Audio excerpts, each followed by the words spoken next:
किताबी लंगर जी। बस ठीक है। प्रोफेसर जाहिद लोधी साहब इस वक्त यहाँ मौजूद हैं, डॉक्टर इजहार गुलजार साहब के पास, और उन्हें अपनी किताब दे रहे हैं नाते नसीम। नाते नसीम उन्होंने पेश की है।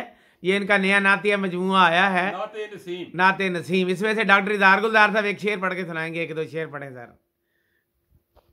जनाब प्रोफेसर जाहिद खान लोधी साहब आज फैसलाबाद आए हैं, हम उनको खुशामदीद कहते हैं। उनकी नात के चंद अशार। मदीने की बस्ती है जन्नत की बस्ती। वाह वाह वाह वाह। मदीने की बस्ती है जन्नत की बस्ती, यकीन जानिए ये है रहमत की बस्ती। वाह वाह वाह वाह, बहुत अच्छा। यहाँ एक सजदा है लाखों पे भारी, वाह। ये ऐसी अजब है अबादत की बस्ती।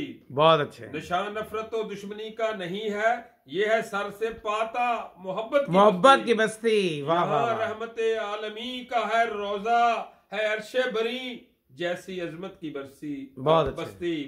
मलाती है बंदे को मौला से बेशक, मलाती है बंदे को मौला से बेशक, ये जाहद बड़ी है करामत की बस्ती। वाह वाह वाह वाह वाह। मलाती है बंदे को मौला से बेशक, ये जाहद बड़ी है करामत की बस्ती।